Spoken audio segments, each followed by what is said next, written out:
Dear audience, আশা করি সবাই ভালো আছেন। আমি ভালো আছি। আজকে দীর্ঘ বিরতির পরে একটি ক্লাস নিয়ে হাজির হয়েছি। আমরা আজকের যে ক্লাসটি নিয়ে আলোচনা করব তার চিকিৎসা পর্ব ৮০ হিসাবে আমরা নিয়েছি। আমাদের আজকের আলোচনার বিষয় হচ্ছে একনি বা ব্রণ নিয়ে আলোচনা করব। সর্বপ্রথমে বলে রাখি যে ব্রণের বেশ কতগুলো কারণ আছে, যার মধ্যে উল্লেখযোগ্য কিছু কারণ নিয়ে আমরা আজকে আলোচনা করব। তবে কিছু কিছু অজানা কারণেও আমাদের কিন্তু ব্রণ হতে পারে। তার মধ্যে আমরা বিশেষ করে ময়লা এবং ধুলোবালি যুক্ত যে বিছনা ব্যবহার করে থাকি, বালিশে যদি দীর্ঘ পুরাতন হয়ে থাকে, সেক্ষেত্রে আমাদের একটা ধুলোবালি থেকে সেই ময়লাটা আমাদের ফেইজের সাথে মিশে এখানে কিছু তৈল গ্রন্থি থাকে, যে তৈল গ্রন্থিগুলোকে বন্ধ করে দেয়, যার কারণে কিন্তু আমাদের এই তৈল গ্রন্থি বা লোমকূপের গোড়াগুলো বন্ধ হয়ে গিয়ে একটা সময় আমাদের এই ব্রণ বা একনি হতে পারে। তাছাড়া আরও কিছু কারণ আছে, আসুন আমরা সেই কারণগুলো সম্পর্কে জেনে নেই। প্রথমত ময়লা ধুলাবালি, এটা আমরা বলে দিলাম। এরপরে অপরিষ্কার অপরিচ্ছন্ন যদি আমরা থাকি, দীর্ঘ ৫ দিন ৭ দিনের মধ্যে যদি আমাদের ফেসটাকে একটু বা মুখমণ্ডলটাকে একটু শ্যাম্পু বা কোনো ফেস ওয়াশ দিয়ে পরিষ্কার করা না হয়, সেক্ষেত্রে আমাদের ব্রণের মতন একটা অসুবিধা হতে পারে। অতিরিক্ত রাত্রি জাগরণ, আমাদের যদি অতিরিক্ত রাত্রি জাগরণের অভ্যাস থাকে, তাহলে অবশ্যই সেই অভ্যাসকে পরিহার করতে হবে। সময় মতো খেতে হবে, সময় মতো ঘুমাতে হবে।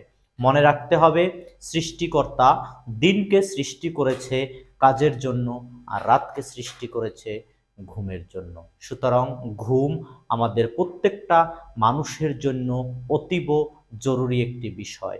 কমপক্ষে ৬ থেকে ৮ ঘন্টা প্রতিদিন ঘুমানোর অভ্যাস করতে হবে। এরপরে অতিরিক্ত টেনশন বা অনেক সময় চিন্তা ভাবনা বা মানসিক চাপ থেকেও আমাদের এই ব্রণের মতন অসুবিধা হতে পারে। হরমোনের একটা প্রভাব আছে। আমাদের এই অ্যান্ড্রোজেন নামক একটা হরমোন আছে, যে হরমোনটা আমাদের বয়ঃসন্ধিকালে নিঃসৃত হয়। বিশেষ করে আমরা একটি গবেষণায় দেখা গিয়েছে বা দেখেছি যে 80% মানুষদের ক্ষেত্রে ব্রণটা বিশেষ করে 10 থেকে 30 বা 28 30 মানে 28-30 বছরের মধ্যেই হয়ে থাকে। কিছু কিছু ক্ষেত্রে 40-42 বছর বয়সেও ব্রণ হতে পারে। মহিলাদের কিছু ইস্ট্রোজেন, প্রজেস্টেরন এই জাতীয় হরমোনের সমস্যার কারণেও কিন্তু অনেক সময় ব্রণ দেখা দিতে পারে। এরপরে বংশগত একটা কারণ আছে। বংশর আগে যদি কারো থাকে, সেক্ষেত্রে আপনার বা আমার ব্রণ হতে পারে। এরপরে কিছু কিছু কারণ আছে, কসমেটিক্স কিছু ক্রিম বা কসমেটিক্স কিছু প্রসাধনী আমরা যদি অপরীক্ষিতভাবে আমাদের ফেইজে ব্যবহার করি, দীর্ঘদিন যদি আমরা ভিটামিন বি কমপ্লেক্স অথবা ভিটামিন বি জাতীয় ওষুধ খাই, অথবা কর্টিস্টেরয়েড বা স্টেরয়েডের ব্যবহার করে থাকি, সেক্ষেত্রে কিন্তু আমাদের এই ব্রণ হতে পারে। এরপরে অনিয়মিত খাদ্যাভ্যাস, যাদের আজকে রাতের খাবার খেলো রাত ৯টায়, কালকে খেলো রাত ২টায়, আজকে সকালের খাবার খেলো সকাল ৯টায়, আবার আগামীকালকে সকালের খাবার খেলো সকাল ১১টায়, যেটাকে আমরা অনিয়ন্ত্রিত বা অনিয়মিত খাদ্যাভ্যাস বলে থাকি। এই খাদ্যাভ্যাসটাকে পরিবর্তন করতে হবে। দুগ্ন জাতীয় খাবার পরিমাণে একটু কম খেতে হবে। দুগ্ন জাতীয় খাবার বা দুধযুক্ত যে খাবারগুলো আমরা খেয়ে থাকি, এগুলো আমাদের ব্রণ তৈরি করতে সহায়তা করে। সুতরাং যাদের ব্রণ আছে, তারা এই সমস্ত খাবারকে একটু এড়িয়ে চলবেন। আরও বিশেষ একটি কারণ আছে, আমাদের অনেক সময় মাথার ত্বকে ফাঙ্গাল ইনফেকশন হয়, ড্যান্ড্রাফ হয়। দেখবেন অনেকের চুল অনেক বড় বড় থাকে। বেশিরভাগ ক্ষেত্রে ইয়ং জেনারেশনের যে ছেলেগুলো আছে, এরা চুলগুলো এত বড় করে রাখে যে সেই চুলগুলো অনেক সময় কপালের ওপরে পর্যন্ত ঝুলে থাকে। সেই চুলের একটি ময়লা থেকে আমাদের ফেইজে এই ব্রণের মতন অসুবিধাটা হতে পারে। ব্রণ এটা কোথায় হয়? ব্রণ হচ্ছে আমাদের মুখমণ্ডলে এবং ঘাড়ে হয়, পিঠেও হতে পারে। ব্রণ কাদের হয় বলে দিলাম। এবারে আসি ব্রণের কিছু লক্ষণ নিয়ে। একটা ব্রণের রোগীর কি কি লক্ষণ হতে পারে? তবে আমরা অনেক সময় কিন্তু মনে করি যে ব্রণ একটা বয়ঃসন্ধিকালের লক্ষণ, এজন্য এটাকে অনেক সময় হেলা ফেলা করে আমরা চিকিৎসা করাই না।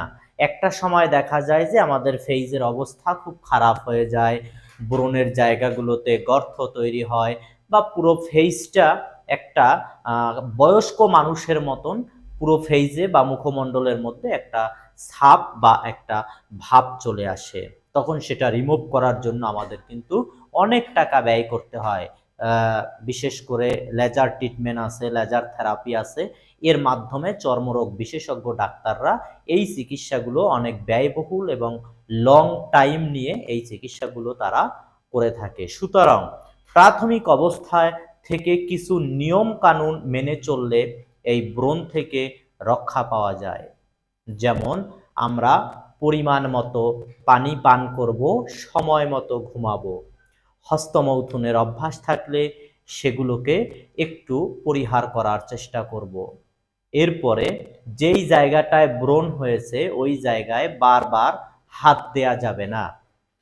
এটি একটি ব্যাকটেরিয়াল ইনফেকশন, সুতরাং এক জায়গা থেকে অন্য জায়গায় এটা এফেক্টেড হতে পারে বা ছড়িয়ে যেতে পারে। এরপরে আমরা আরেকটা নিয়ম মেনে চলবো, যেটা হচ্ছে আমরা একটু পরপর, বা দেখবেন কিছু ছেলেমেয়ে আছে একটু পরপরই তারা পানি বা ফেস ওয়াশ দিয়ে মুখমণ্ডলটা পরিষ্কার করে। এটা কখনোই করা যাবে না, এটা একটা খারাপ অভ্যাস। মুখমণ্ডলগুলোকে আমরা প্রতিদিন 3 থেকে 4 বার পরিষ্কার করব, এর বেশি মুখমণ্ডল পরিষ্কার করব না। এবারে আসি আমরা লক্ষণ নিয়ে। কি কি লক্ষণ প্রকাশ পেতে পারে? অবশ্য আপনারা সবাই জানেন ব্রণ হলে একটা রোগীর মুখমণ্ডলে কি কি লক্ষণগুলো প্রকাশ পেতে পারে। যেমন ছোট ছোট গোটা তৈরি হবে যা দেখতে লাল হবে, এক বা একাধিক হতে পারে, হালকা ব্যথা থাকতে পারে, চুলকানি থাকতে পারে, কোনো কোনো সময় সাদা একটা চালের কোনা বা ভাতের কোনার মতন সেই ব্রণের মধ্যে দেখা দিতে পারে। এটা কখনোই আমরা টিপ দিয়ে বের করব না, এতে করে ব্রণের জায়গায় গর্ত হতে পারে। এরপরে এটা তো মুখমণ্ডলের একটা ফেজ নষ্ট হয়ে যেতে পারে। আমরা প্রাথমিক অবস্থায় কিছু চিকিৎসা দেই, এতে যদি আরোগ্য লাভ না করে সেক্ষেত্রে অবশ্যই একজন চর্ম বিশেষজ্ঞ ডাক্তারের নিকট রোগীকে প্রেরণ করবেন। উনি ফেসটাকে দেখে মুখমণ্ডলে যে স্কিন আছে এগুলোকে পরীক্ষা করে কিছু খাবার ওষুধ বা কিছু ট্রপিক্যাল ওষুধপত্র, ক্রিম, অয়েনমেন্ট এগুলো লাগানোর পরামর্শ দিয়ে থাকবেন। প্রথমে আমরা একটা অ্যান্টিবায়োটিক হিসাবে অ্যাজিথ্রোমাইসিন দিয়ে থাকি, যেটা ডোজটা একটু ভিন্ন রকম দেব আমরা। এটা সপ্তাহে প্রথম 3 দিন খাবে, 4 দিন বন্ধ রাখবে, এভাবে 2 মাস খাবে ওষুধটা। যেমন আপনি যদি শুক্র শনি সোম এই 3 দিন দিয়ে থাকেন, শুক্র শনি রবি, শুক্র শনি রবি দিলে সোম মঙ্গল বুধ বৃহস্পতি 4 দিন বন্ধ। আবার যদি শনি রবি সোম দেন তাহলে বাকি 4 দিন বন্ধ থাকবে, আবার ঘুরে ঘুরে এই 3 দিন খাবে, 4 দিন বন্ধ থাকবে। এরপরে একটু ব্যথা থাকতে পারে, জন্য আমরা একটা প্যারাসিটামল দিয়ে থাকি। এরপরে প্যারাসিটামলটা দিয়েছি, চুলকানি থাকলে আমরা একটা অ্যান্টিহিস্টামিন দিয়ে থাকি। এখানে আমরা কি করেছি, রূপা ট্যাবলেটটাকে দিয়েছি, রূপা। এরপরে ফনা প্লাস জেল, একটা জেল আছে, এটাকে রাতের বেলা লাগাবে, ব্রণের উপরে হালকাভাবে লাগাবে, এবং সকালবেলা একনি ফেস ওয়াশ এই যে দেখেন একনি ফেজ ওয়াশ, এই ফেজ ওয়াশটা দিয়ে মুখটাকে পরিষ্কার করবে। পরিষ্কার করার পরে স্যালিসন অয়েনমেন্ট নামে একটা অয়েনমেন্ট পাওয়া যায়, এটাকে প্রতিদিন একবার সকালে মুখমণ্ডলে লাগাবে, অথবা দুবারও লাগানো যায়, সকালে এবং দুপুরে দুইবার এই অয়েনমেন্টটা লাগানো যায়। এটা স্যালিসাইলিক যুক্ত একটা অয়েনমেন্ট, এটা মুখমণ্ডলটাকে পরিষ্কার করতে সাহায্য করে এবং যে তৈলাক্ত অংশটার জন্য আমাদের মুখমণ্ডল বা লোমকূপের যে ছিদ্রগুলো থাকে এগুলো বন্ধ হয়ে যায়, যেটা হচ্ছে স্যালিসাইলিক অয়েনমেন্ট বা স্যালিসাইলিক যুক্ত যে অ্যাসিড আছে, এটা এই মুখটাকে আবার খুলে দিতে সাহায্য করে। আজকের ক্লাসটি এই পর্যন্তই। পরবর্তী ক্লাসের পূর্ব সময় পর্যন্ত সবাই ভালো থাকবেন, সুস্থ থাকবেন। ধন্যবাদ সবাইকে।